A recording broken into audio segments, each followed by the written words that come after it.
Warpugs, and a list of games that I may or may not have. Path of Exile probably is on that list. I don't know how many games I actually have because I haven't played 75% of them. And that is sad. That saddens me to no end. But if I'm going to play Path of Exile, might as well get it from, understand what I'm about to go in from one of the best review people on the internets, and that is SsethTzeentach. Warpugs, if you have not subscribed to SsethTzeentach, you are missing out. If you have not subscribed to me, I am crying in my soul. Let's just get right into this. All links are going to be down in the description below.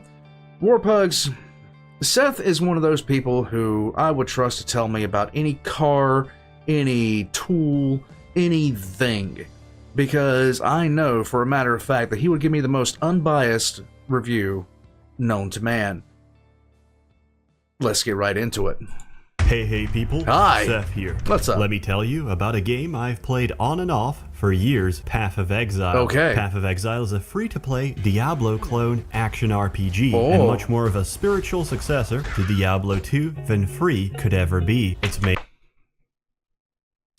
Don't even get me started on 4. The fact they sat there and made it a mobile game blew my mind. Made by Grinding Gear Games, a Chinese Skinner box company operating in New Zealand, a lesser-known colony of mainland China. Oh. It is, in the spirit of Diablo clones, a huge grind fest for items and money. But Yay. there's layers of complexity to keep you interested. For a start, all your skills come from gems, which come in 2 forms, active and support. Sweet. Active gems do stuff. Support gems modify the stuff they do. Okay. These need to be socketed into items to do stuff, and linked if you want the support gems to actually affect the active gems. This leads to some creative and retarded combos. Cast on Death is a perfectly valid way to play, and don't let anyone else tell you otherwise. There's multiple characters to play, with their own backstory to how they ended up on the Path of Exile. Trademark, copyright. Basically, everyone who does bad shit in Oriath gets sent to Rayclast, where they'll probably die in exile. The Templar questioned his faith, the witch had her house burnt, so she fried some boomers' kids, and the Marauder didn't meet diversity quotas. Most of the classes have good reasons for being shipped off to Rayclast. My favorite has to be the Duelist, because his entire reason for being here is literally, some nobleman talked shit to me,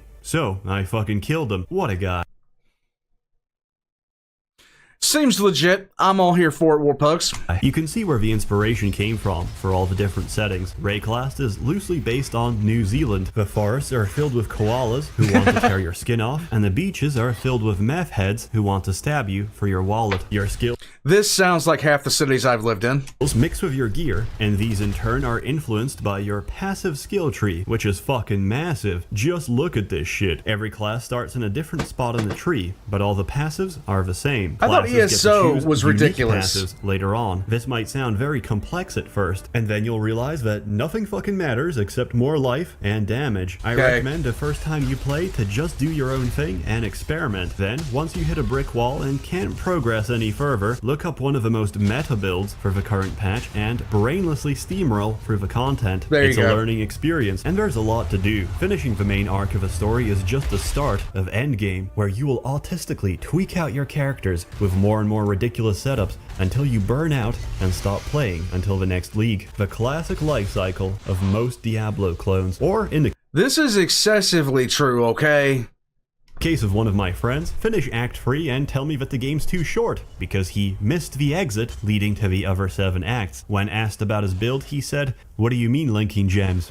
I've just been using Heavy Strike. Path of Exile has a bit of a learning curve, and it's not for brainlets. But as long as you come from a civilization that's discovered fire and has some frontal lobe development, you'll be okay. Each league puts a new spin on the game mode, giving you new ways to grind, and you can choose to either play as softcore or hardcore. Hardcore players are, of course, the vegans of Path of Exile, and we all know there's no such thing as a quiet vegan. If you interact with a Path of Exile player, they'll either tell you that they also play and enjoy the game, or they'll start screaming incoherently that they only play hardcore, solo self-found, and that they desynced for 1 millisecond yesterday and lost their character for the 3rd time this week. As a free-to-play game, Path of Exile servers sometimes aren't the best, and you can rubber band or desync. This isn't a problem for a regular human being. Hardcore players will, however, pathologically blame everyone but themselves for dying and demand a server rollback each time it happens.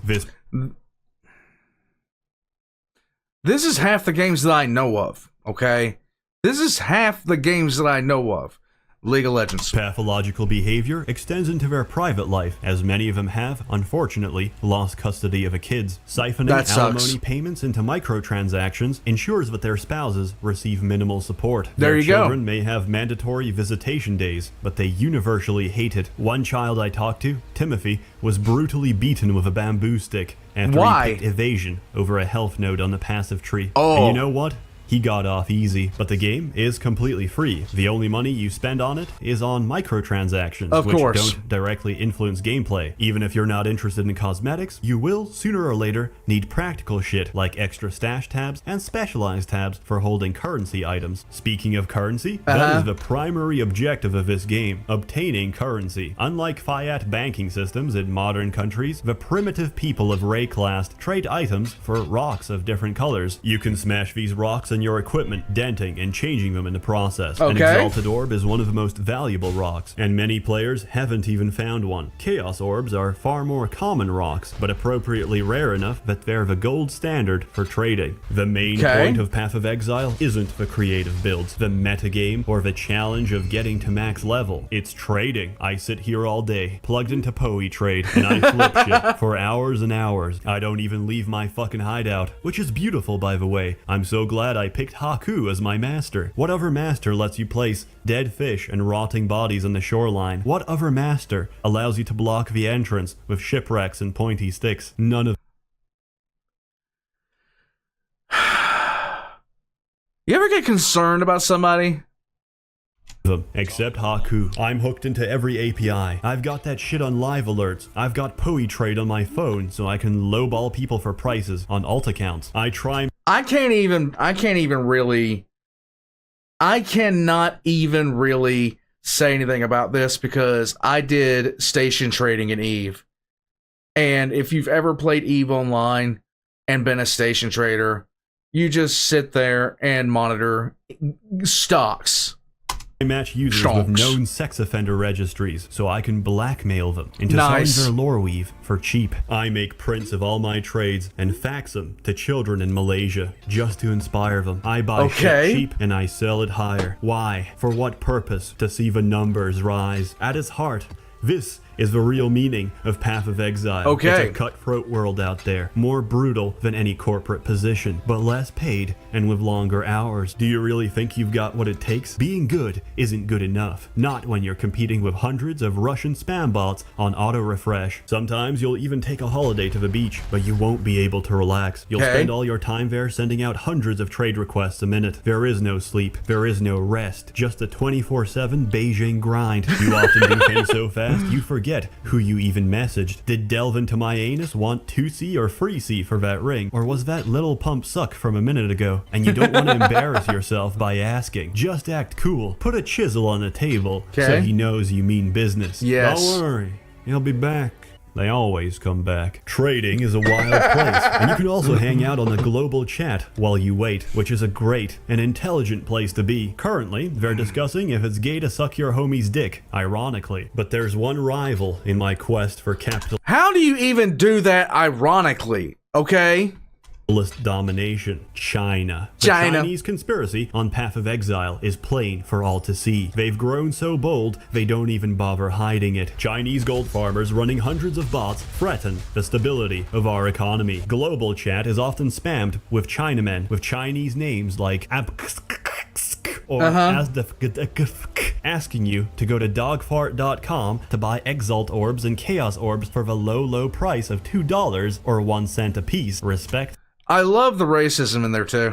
Grinding Gear Games claims they do everything possible to stop gold farmers, but I can see through their lies like rice grains. GGG is a subsidiary of Tencent, which also owns Riot Games, and Tencent is owned by the Dalai Lama. follow the paper trail, Yeah. follow the money, and you'll find that GGG and the gold farmers are one and the same. Players will first buy currency from the Chinese orb cartel. The money is wired instantly by Western Union to the Dalai Lama, who pulls the kill switch and bans the player after several days. During those days of decadence and luxury, the player will get a taste for power, which is then cut off. Much like an addict, he craves for more exalted orbs, starts a new account, and tries to turn a new leaf, but we all know how it ends. But despite the strength of our enemies, we will trade on. That's what Path of Exile means to me. Or maybe it's my heritage speaking. I mean, we were expelled from over 200 MMOs after all. In all seriousness, Path of Exile is pretty amazing for a free-to-play product. If you like Diablo or any of its derivatives, you'll feel right at home with what I feel is a raw improvement over those old systems. However, keep in mind that Path of Exile started development centuries ago, and it's not very well optimized for your hard drive. So it doesn't look like it would be. I'm seeing enough particle effects to tank something. if you can afford it, get an SSD and put Path of Exile on it instead. Okay. It should run like butter. The PvP arena is also really fun. Stun locking people never gets old. And remember to praise the all-holy toucan daily on global chat. A temporary chat ban is a small price to pay to see all men of the world united in worship. Very good game. It gets a high score. The score is arbitrary. As always, more content to come, so stay tuned. A warm thanks to the many members of the Merchants Guild who have been generously funding and bankrolling these videos. This one is free though. You're all truly wonderful. Have a good one. Finn! Hey people, Seth here. I personally, I got wrapped up in EVE Online, which really reminds me of this because you don't do much in EVE Online other than wait. It's spreadsheet simulator. That is what EVE Online is. As a game, it is a spreadsheet simulator. I can't really recall me having actual fun on EVE Online. It was just a lot of checks and balances. It was a lot of trade. It was... Why not play that game? I don't even understand it. Yeah, there were about 3 or 4 times that I had fun a month in that game, and I'd take all my earnings and they'd be gone in legitimately 6 hours because your ship blows up and then your alliance doesn't want to refund your losses, even though you have a ship replacement program because some guy wanted to do an op, but because he wasn't a fleet com sufficient rank, blah blah blah blah blah. It's enough, guys. It's enough. I honestly don't know what to do about games like this. They just turn into these slogfests. Once I've beaten a game, I can't see myself playing it again and again and again and again. I just lose interest. Half the time I lose interest halfway through playing the game. So to see this level of ridiculousness, it only reminds me of one game I played, which is Dark Age of Camelot way back in the day. But even with Dark Age of Camelot, the primary focus of that was PvP, not farming. You could farm if you wanted to, but I mean, you're kind of wasting your time. I mean, congratulations, you have the best gear in the game. What are you doing with it? To basically just... I don't know.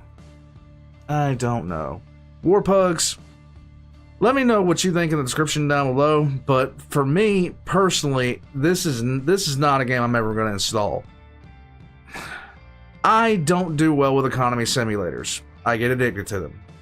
And I don't quite know why. And part of me right now wants to download EVE Online and refire up my trader. And I don't know why. I really don't know why. I just like seeing the numbers, I guess. Is there something practically wrong with me? Warpugs, I'm going to get out of here. All of SsethTzeentach's links are going to be in the description down below. Check the description down below for my links as well. Subscribe if you haven't already. I will catch you guys next time.